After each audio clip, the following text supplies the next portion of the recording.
Alright, I'm going to show you how to do the fuel setting on 3400 series pumps, specifically 3406. This is going to be procedure for how to do an FLS setting and an FTS setting, full load and full torque. Specifically, I'm referencing a special instruction document for using the governor adjusting tool group.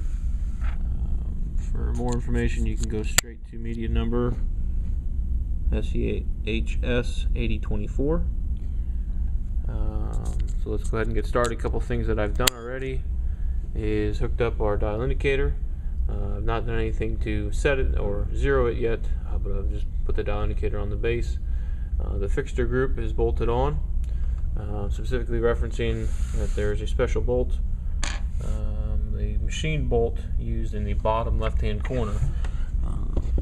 And that machine bolt is very important to use and keeps a very tight tolerance fit in the indicator base. Something else I've put on is a fixture group on the back that goes into place of the shutoff solenoid. So the shutoff solenoid has been removed. That would be right here. The air-fuel ratio has been removed, although it is not necessary to remove that. That's been removed for clarity. And then this cover down here houses my two screws. As looking at it from the rear, the FLS being on the left and the FTS being on the right. One other thing I'll show on the dial indicator, when the dial indicator is being put in, there is a lever that goes in on the fuel rack, and then it's very important that that lever is into the groove of the fuel rack, as you can see here.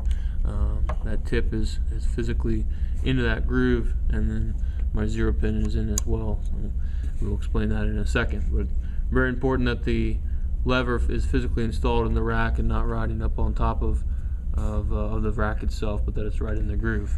The one thing we'll do first is we need to get our 0 point. So in order to get 0, as you can see, I've installed our 0 pin. 0 pin goes right in the top. It's going to fit down into that groove like we saw. And then I need to make sure that the rack is pulled all the way in the fuel on direction.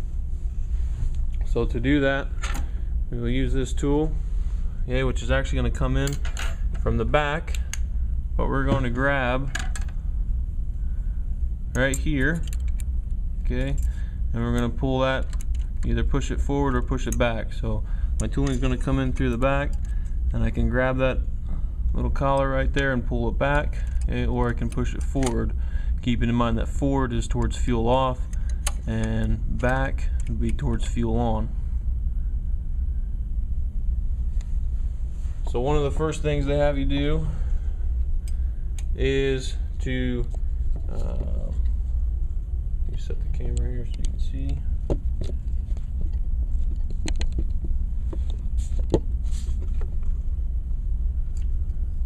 Is to make sure that the 0 pin is installed all the way into that groove. We can see that physically by coming over here. And my 0 pin is in the groove. And now we want to pull the rack against the 0 pin. So again, coming from the rear here, my hook is installed through the hole. I will then grab that riser and pull it against. I should have tension on the 0 pin. The 0 pin should be somewhat snug or tight. I'm then ready to zero my dial indicator. So when I zero my dial indicator, I'm specifically looking for my dial around the outside is going to be set to 0. And in this case, I actually have the right indicator tip being used. So my revolutions counter, which is right here, is actually set to 0 as well. It's important to note that that does not have to be set to 0. I could reference it off of, say, 5 in the black side or 5 on the red side. I just need to reference that because that's going to count my revolutions as I go from 0. So in other words, if I had it set on 5, I would call that my 0 point and then count the number of revolutions from 5. So for me, for this scenario, it's going be a lot easier. I know that I'm exactly on 0, and I'm very close to being on 0 here, and that's going to be my starting point. Okay, so again, the pin is tight. The 0 pin is in my groove and it is snug. I know that my rack is being pulled in the on direction against my pin. My gauge is set to 0. Okay, I'm then ready for my next step, which will be to remove the pin. Let off the tension of the rack first, remove the pin. Okay, the rack, the gauge may move a little at this point, and it is not necessary that it stays at 0. I'm going to take the hook out of the back and now install my threading tool. Okay, this is physically going to come in at the same spot, but it's threaded at the end, so it's going to allow me to control rack movement very precisely. So when I put that in, it suggested that I have roughly about 1 inch of threads. Okay, at this point here, I'm going to thread this in the whole way, keeping approximately 1 inch of threads located there at the end. I'm also going to install my continuity light. Continuity light set up to anywhere on the base of the injection pump housing, and then the other end of the clip is going to be installed on this isolator down at the bottom of the pump. Okay, so when those two complete the circuit, my light should come on. Right? At this point, you should be able to take your throttle lever like I just did and go towards fuel on, and the light should come on. There shouldn't be anything obstructing your rack to take your rack all the way to where your contacts hit. So if you cannot get the light to come on right now, then it's important to look into that problem before you go any further. So I'm going to lock my governor control lever here is at full on. Full load, fuel on, and my light is on. So my next part of my step is to take my threading tool and turn it in, turning it clockwise. I'm going to turn it in until my light goes off. Okay, when my light goes off, I'm going to look at my gauge, my dial indicator, and I'm going to go an additional 2 millimeters, which would be 2 revolutions. 2 revolutions of my gauge. I'm going to go in the fuel off direction, so in other words, keep turning clockwise, which is taking it in. So right there would be about 1 millimeter, and there would be 2 millimeters. Okay, so 2 complete revolutions. If you notice where I'm at as compared to 0, I'm actually on the negative side of 0, so I'm on the red side, which refers to that I've already gone past 0, so I'd be in a negative setting right now if my light were to come on. So I've gone 2 revolutions past. I'm now going to take my threading tool. Again, throttle is still at full fuel on or full load. I'm going to now start to take my threading tool out, or allow the rack to move towards fuel on. And I'm going to continue to do that until my dial indicator comes on. So I'll show you the direction of my dial indicator. Okay, it's going to start moving in the positive black. So black is going to be counted up. If I back up just a little bit, that was actually 0. Okay, so right there is 0 and 0. That's where my pin would have gone into my my rack, the groove in my rack. Okay.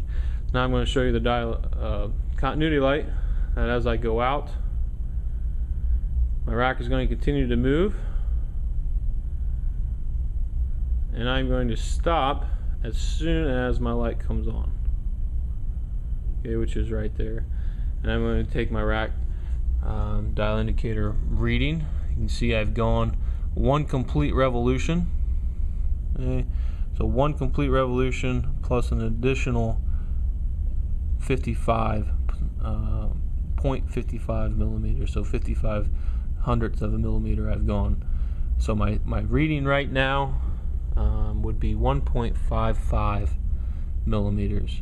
And that is for my FLS. FLS is when the light first comes on, and that should be my lower number Right now it is set to 1.55 millimeters. So in order to get FTS now, all I have to do is take my threading tool out until my dial indicator stops moving. Okay, plus an additional 2 turns.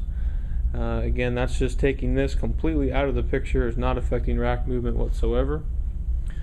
Come back to my dial indicator. Okay, I still have full on here, full fuel on. I'm going to come into where my setting screws are, and I'm going to just take my finger and push the rest of the way. Okay, just to get that additional rack movement. Okay. You can see on my dial indicator I've gone another complete revolution, so I've gone past 2 millimeters, and I am at 78, so 0.78. So 2.78 would be my FTS setting. Okay, FLS was set at 1.55, 2.78 is my FTS. If I need to make adjustments, again, we saw the 2 screws in the back. Okay. Again, the screw on the left are very easy to remember. L is on left. Full load is on left, so FLS would be on the left hand side. Looking at it from the rear, so that would be that one. FTS being here. Both screws operate the same fundamentally in that if I need to increase the setting, I would take the screws counterclockwise or in the out direction. If I need to lower my setting, then I would take them in the clockwise direction. And I can adjust accordingly to have my numbers match my specs given to me from TMI or engine performance specs.